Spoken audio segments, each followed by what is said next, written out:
নমস্কার প্রিয় বন্ধুরা এবং আমার বিদ্যার্থী মণ্ডলী। আজকের আমি কৃষ্ণদাস কবিরাজ লিখিত চৈতন্য চরিতামৃত গ্রন্থটির মধ্যলীলা ব্যাখ্যা করতে চেষ্টা করছি। আমরা সকলেই জানি যে মধ্যলীলাতে 25টি অধ্যায় রয়েছে। এই 25টি অধ্যায়ের মধ্যে আমরা সকলে জানি যে 25টা অধ্যায় আছে এবং এই 25টা অধ্যায়ের মধ্যে 1 থেকে 5 অধ্যায়ে মানে মহাপ্রভু নীলাচলে থেকে ভক্তদের সাথে সম্পর্ক স্থাপন করেন এবং ধর্ম প্রচারের জন্য উদ্যোগ গ্রহণ করেন। সেখানে তিনি আর কি করেন, সেখানে তিনি এই পর্বে তার সবচেয়ে বড় গুরুত্বপূর্ণ ব্যাপার হচ্ছে যে জগন্নাথ দর্শন এবং ভক্তিবাদের ভিত্তি তিনি তৈরি করার চেষ্টা করেন। পাশাপাশি সার্বভৌম ভট্টাচার্য নামে একজন তদানীন্তন সমাজের বিখ্যাত শাস্ত্রবাগীশ, সিদ্ধান্তবাগী শাস্ত্রবাগীশ, তাকে তিনি কৃষ্ণ প্রেমে আনতে সক্ষম হন, কারণ ইনি ছিলেন শাক্তদের মধ্যে বিশিষ্ট পণ্ডিত। তো সার্বভৌম ভট্টাচার্য তিনি কৃষ্ণ প্রেম গ্রহণ করলেন। এখানে আরও কি দেখতে পাচ্ছি যে এইখানে আরও দেখতে পাচ্ছি যে রথযাত্রা শুরু হলে মহাপ্রভু উচ্চ নাদে সেখানে তিনি করছেন, নাম সংকীর্তন করছেন। এবার এর বাইরে আমরা দেখতে পাচ্ছি 6 শেষে 6 থেকে 15 অধ্যায়ে আমরা দেখছি তিনি দক্ষিণ ভারত ভ্রমণ করছেন আর সেখানে বিভিন্ন সাধুর সঙ্গে সাক্ষাৎ করছেন। এই পর্বে চৈতন্য জীবনে একটি যুগান্তকারী ঘটনা ঘটে যায় যে শ্রীরূপ গোস্বামী, সনাতন গোস্বামী এবং শ্রীজীব গোস্বামীর সঙ্গে তার সাক্ষাৎ ঘটে গেল এই 6 থেকে 15 অধ্যায়ের ভেতরে। সেই সময়টাতে সেই সব ঘটনার বর্ণনা রয়েছে। অতঃপর তার সঙ্গে আরও একজন বিরল ব্যক্তিত্বের সাক্ষাৎ ঘটে, তিনি হলেন আমাদের রামানন্দ রায়। যে রামানন্দ রায়ের কথা বলা আছে যে চণ্ডীদাস বিদ্যাপতি রায়ের নাটক গীতি কর্ণামৃত শ্রীগীত গোবিন্দ 15 অধ্যায় আছে মধ্যলীলার। স্বরূপ রামানন্দ সনে মহাপ্রভু রাত্রি দিনে গায়ে শুনি পরম আনন্দ। তো সেই রামানন্দ রায়ের কথা এখানে, তিনি কৃষ্ণ প্রেমে, কৃষ্ণ কথা তার সঙ্গে আলোচনা হয় এবং তিনি কৃষ্ণ প্রেমের দায়িত্বে আবদ্ধ হন। 16 থেকে দায়িত্বে আবদ্ধ হন।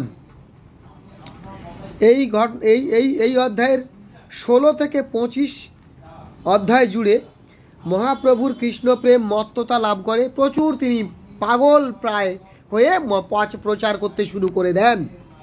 তো সেই প্রচার করতে যাওয়ার পাশাপাশি তার সবচেয়ে আর একটা ঘটনা ঘটে যায়, সেটা হলো তার ব্রজভক্তি প্রচার এবং পতিত এবং দরিদ্রজনের মধ্যে কৃষ্ণ নাম প্রচারের জন্য তিনি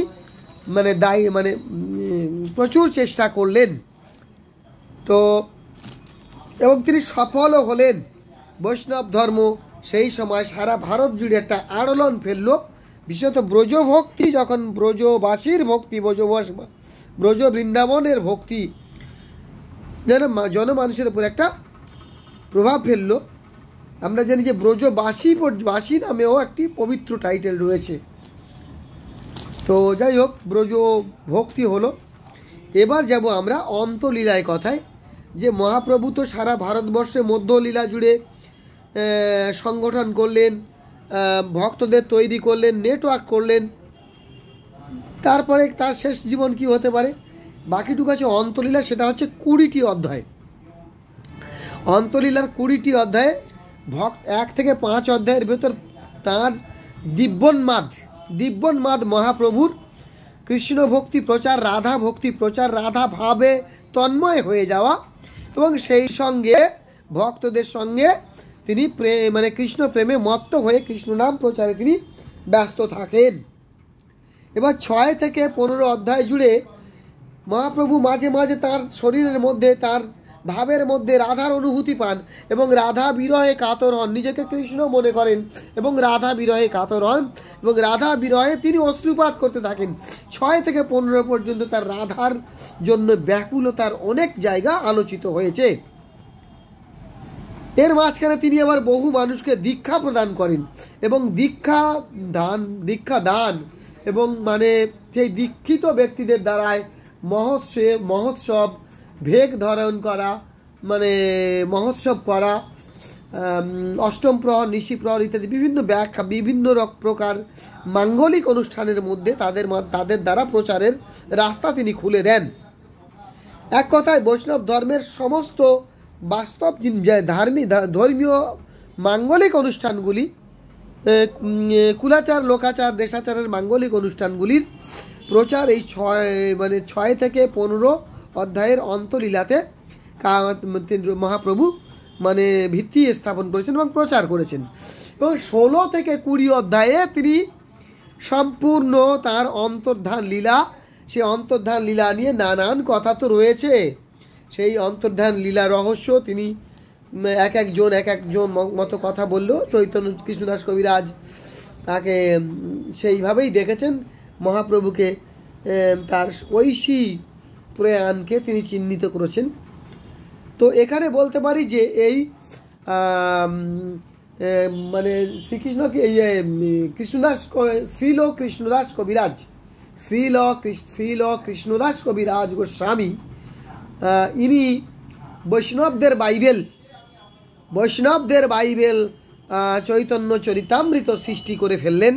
সেই চৈতন্য চরিতামৃত আমাদেরকে অনেক কিছু শিখিয়েছিল। এর মধ্যেই তো রয়েছে আত্মেন্দ্রিয় প্রীতি ইচ্ছা তারে কয় কাম, কৃষ্ণেন্দ্রিয় প্রীতি ইচ্ছা ধরে প্রেম নাম। What is the true love beneath the toes of Lord Sri Krishna? Here Sri Radha is a devotee. She needs to get admitted into the paradise, that is the palace of Lord Sri Krishna, the Supreme God. But the God is not only giver, he is also a beggar, he is royal beggar. He begs a complete self-surrender from the human soul.